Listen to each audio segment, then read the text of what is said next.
the golf farm. Amy and I are talking golf swings about favorite things, primarily because there's so many unique golf swings out there, are so effective. Here we have Tony Finau, who we think is like, he's just an incredible player, incredible ball striker. We're kind of ready for him to get to that break number through one. a little break bit. through, Yeah. win a tournament or two. But he's kind of a walking ATM machine. He is a walking ATM, for sure. Shout out to the Nike swoosh, by the way.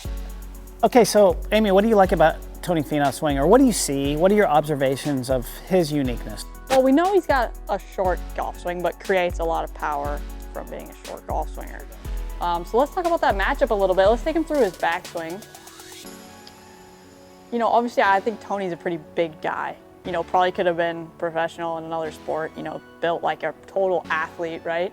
There's his takeaway there, setting it up nice. He doesn't use a lot of body in his golf swing, so we'll kind of show you what that means.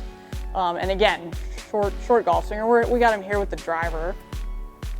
And if we were face on, he's about at the top right there. If we were face on, you would see he doesn't have a lot of turn, not a lot of shoulder turn or hip turn or anything like that.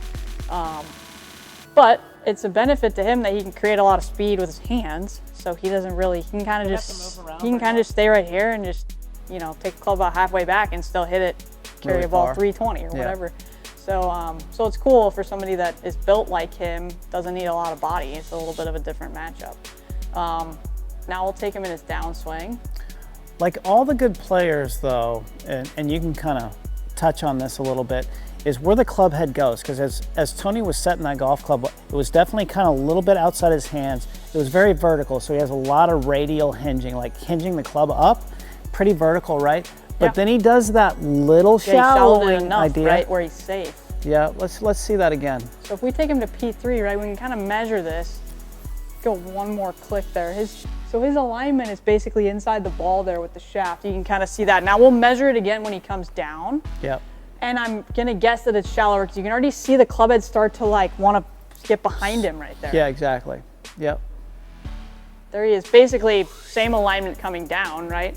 And now we're basically got that thing pointed at the ball. So much shallower than the way he went up. Yeah. So it's smart because he knows where to line that club up. Again, not a ton of body. He's kind of straightening his legs to like release the club and smash it.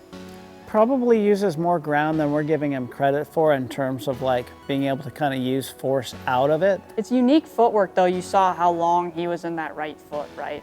Yeah. Opposite of somebody like Justin Thomas that's off of his right foot like fairly early in the downswing. Definitely different than what we'd see with some of the young players, from Justin Thomas to Colin Morikawa. They're a little bit smaller, but when you watch Tony Finau, it just seems like he's got so much great hand strength and so much awareness of how to line the club head up and the face to be one of the most effective players in the game. And you can't see it from this view, but one of the things I really like about what Finau does is how late he hits the ball. So because he's got all that hand speed, right? These things are way the heck up there when he hits it, and he's safe. Like he's never gonna hit a ball on solid like we feel like we're going to. He's not gonna skull or hit one fat, that's for sure. So there's Tony Finau, exciting player. We're gonna see a lot more of him this year.